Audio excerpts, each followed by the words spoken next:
With his elbows on the kitchen table and his knuckles to his brow sat Clarence, intent on belated prep.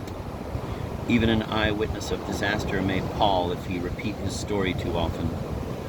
Clarence had noted in the last recital that he was losing his hold on his audience. So now he sat committing to memory the names of the cantons of Switzerland and waving aside with a harsh gesture such questions as were still put to him by the women. Katie had sought refuge in the need for putting the gentlemen's rooms straight against the arrival of the two families tomorrow. Duster in hand, and by the light of a single candle that barely survived the draught from the open window, she moved to and fro about the Duke's room, a wan and listless figure, casting queerest shadows on the ceiling. There were other candles that she might have lit, but this ambiguous gloom suited her sullen humor. Yes, I am sorry to say, Katie was sullen. She had not ceased to mourn the Duke, but it was even more anger than grief that she felt at his dying. She was as sure as ever that he had not loved Miss Dobson, but this only made it the more outrageous that he had died because of her. What was there in this woman that men should so demean themselves for her? Katie, as you know, had at first been unaffected by the death of the undergraduates at large, but because they too had died for Zuleika, she was bitterly incensed against them now. What could they have admired in such a woman? She didn't even look like a lady. Katie caught the dim reflection of herself in the mirror. She took the candle from the table and examined the reflection closely. She was sure she was just as pretty as Miss Dobson. It was only the clothes that made the difference. The clothes and the behavior. Katie threw back her head and smiled brilliantly, hand on hip. She nodded reassuringly at herself, and the black pearl and the pink danced a duet. She put the candle down and undid her hair, roughly parting it on one side and letting it sweep down over the further eyebrow. She fixed it in that fashion and posed accordingly. Now. But gradually her smile relaxed and a mist came to her eyes. For she had to admit that even so, after all, she hadn't just that something which somehow Miss Dobson had. She had put away from her the hasty dream she had had of a whole future generation of undergraduates drowning themselves, every one, in honor of her. She went wearily on with her work. Presently, after a last look round, she went up the creaking stairs to do Mr. Noakes' room. She found on the table that screed which her mother had recited so often this evening. She put it in the wastepaper basket. Also on the table were a lexicon, a Thucydides, and some notebooks. These she took and shelved without a tear for the closed labors they bore witness to.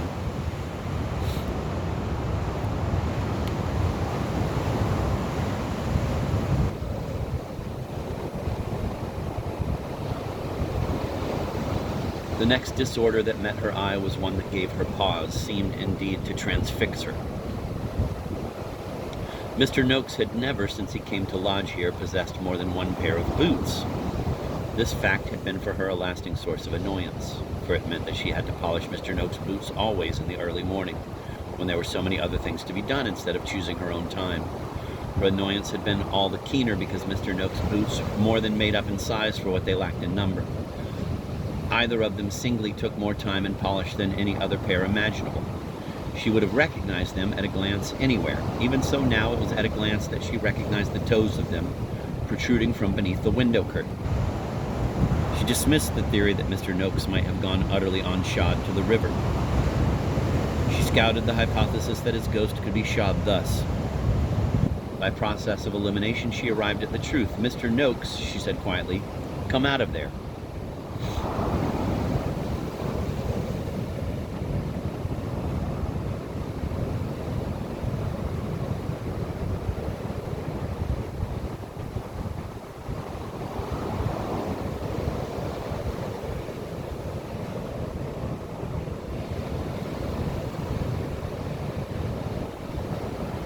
There was a slight quiver of the curtain.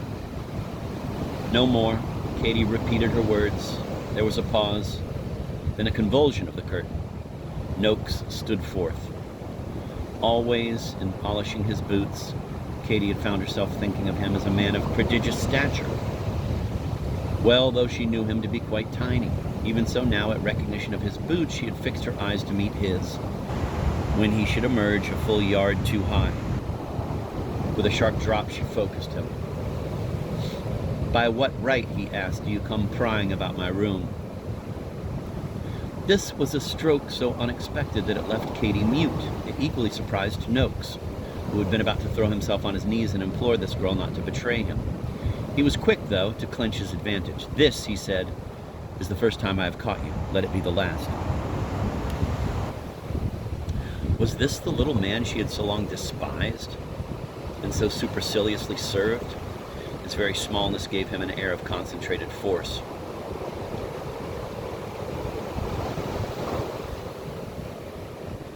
She remembered having read that all the greatest men in history had been of less than the middle height, and oh, how her heart leapt.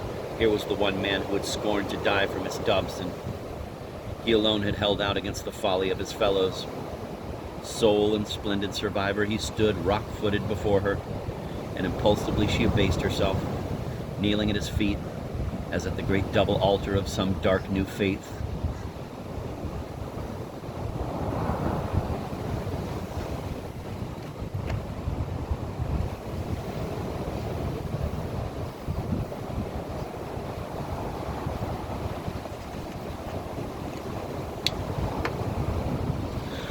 You are great, sir. You are wonderful, she said, gazing up to him, rapt. It was the first time she had ever called him sir. It is easier, as Michelet suggested, for a woman to change her opinion of a man than for him to change his opinion of himself. Noakes, despite the presence of mind he had shown a few moments ago, still saw himself as he had seen himself during the past hours, that is, as an errant little coward. One who by his fear to die had put himself outside the pale of decent manhood. He had meant to escape from the house at dead of night and under an assumed name work his passage out to Australia, a land which had always made strong appeal to his imagination. No one, he had reflected, would suppose because his body was not retrieved from the water that he had not perished with the rest.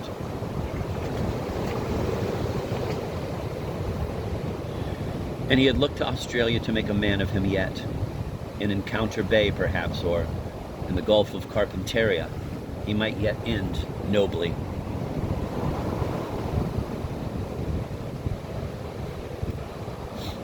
Thus, Katie's behavior was as much an embarrassment as a relief, and he asked her in what way he was great and wonderful.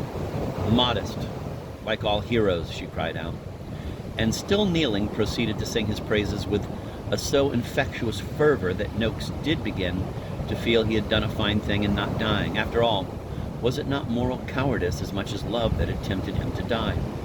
He had wrestled with it, thrown it. Yes, said he, when her rhapsody was over, perhaps I am modest. And that is why you hid yourself just now. Yes, he gladly said, I hid myself for the same reason, he added, when I heard your mother's footsteps. But, she faltered, with a sudden doubt, that bit of writing which Mother found on the table, that? Oh, that was only a general reflection, copied out of a book. Oh, won't poor Mother be glad when she knows? I don't want her to know, said Noakes, with a return of nervousness. You mustn't tell anyone. The fact is, that is so like you, the girl said tenderly. I suppose it was your modesty that all this while blinded me. Please, sir, I have a confession to make to you. Never till tonight have I loved you. Exquisite was the shock of these words to one who, without reason, had always assumed that no woman could ever love him. Before he knew what he was doing, he had bent down and kissed the sweet, upturned face. It was the first kiss he had ever given outside his family circle. It was an artless and a resounding kiss. He started back, dazed. What manner of man, he wondered, was he? A coward piling profligacy on poltroonery, or a hero claiming exemption from moral law? What was done could not be undone. Or a hero claiming exemption from... What was done could not be undone, but it could be righted. He drew off from the little finger of his left hand that iron ring which, after a twinge of rheumatism, he had today resumed. Wear it, he said. You mean, she leapt to her feet, that we are engaged. I hope you don't think we have any choice. She clapped her hands like the child she was and adjusted the ring. It is very pretty, she said. It is very simple, he answered lightly, but, he added, with a change of tone, it is very durable, and that is the important thing. For I shall not be in a position to marry before I am 40. A shadow of disappointment hovered over Katie's clear young brow, but was instantly chased away by the thought that to be engaged was almost as splendid as to be married.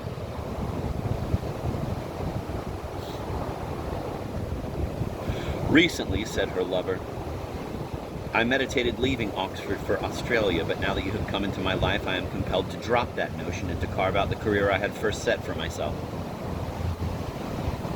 A year hence, if I get a second in Greats, and I shall, he said with a fierce look that entranced her, I shall have a very good chance of an assistant mastership in a good private school. In 18 years, if I am careful, and with you waiting for me, I shall be careful.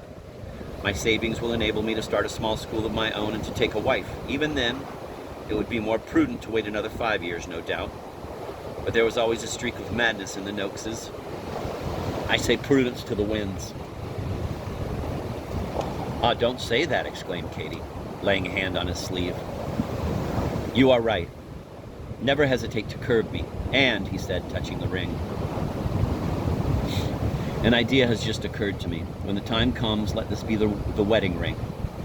Gold is gaudy, not at all the thing for a schoolmaster's bride. It is a pity, he muttered, examining her through his spectacles, that your hair is so golden. A schoolmaster's bride should... Good heavens, those earrings, where did you get them? They were given to me today, Katie faltered. The Duke gave me them. Indeed? Please, sir, he gave me them as a memento, and that memento shall immediately be handed over to his executors. Yes, sir. I should think so, was on the tip of Noak's tongue, but suddenly he ceased to see the pearls as trinkets finite and inapposite, saw them in a flash as things transmutable by sale hereafter into desks, forms, blackboards, maps, lockers, cubicles, gravel soil, diet unlimited, and special attention to backward pupils. Simultaneously, he saw how mean had been his motive for repudiating the gift.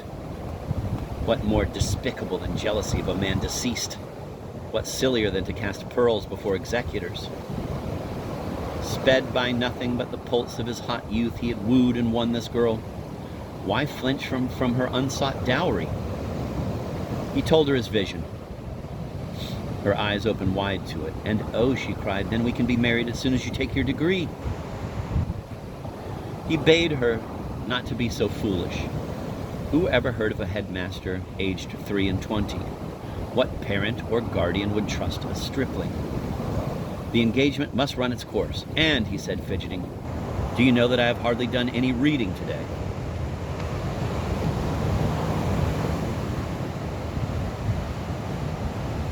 You want to read now?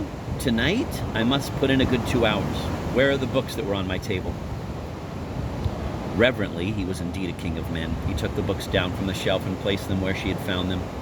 And she knew not which thrilled her the more, the kiss he gave her at parting, or the tone in which he told her that the one thing he could not and would not stand was having his books disturbed.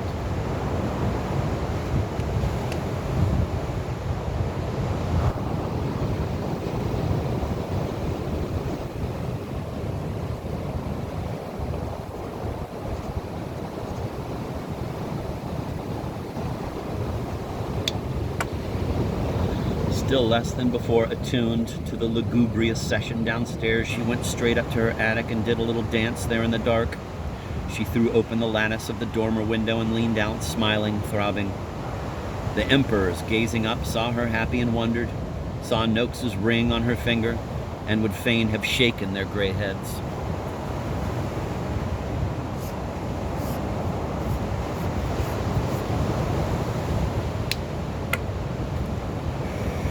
Presently, she was aware of a protrusion from the window beneath hers, the head of her beloved. Fondly she watched it, wished she could reach down to stroke it. She loved him for having, after all, left his books. It was sweet to be his excuse. Should she call softly to him? No, it might shame him to be caught truant. He had already chidden her for prying. So she did but gaze down on his head silently, wondering whether in 18 years it would be bald, wondering whether her own hair would still have the fault of being golden. Most of all, she wondered whether he loved her half as much as she loved him.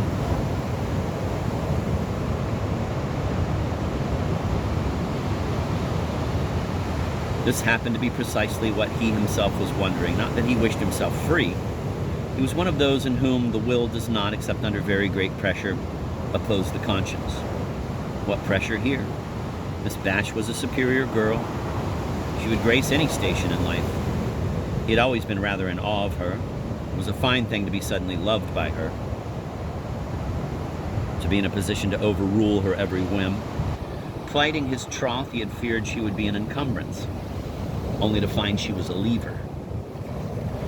But was he deeply in love with her? How was it that he could not at this moment recall her features or the tone of her voice, while of deplorable Miss Dobson, every lineament, every accent so vividly haunted him? Try as he would to beat off these memories, he failed, and some very great pressure here was glad he failed. Glad, though, he found himself relapsing to the self-contempt from which Miss Batch had raised him. He scorned himself for being alive, and again he scorned himself for his infidelity. Yet he was glad he could not forget that face, that voice, that queen. She had smiled at him when she borrowed the ring. She had said, "Thank you." Oh, and now at this very moment, sleeping or waking, actually, she was somewhere, she, herself. This was an incredible and indubitable and all-magical fact for the little fellow.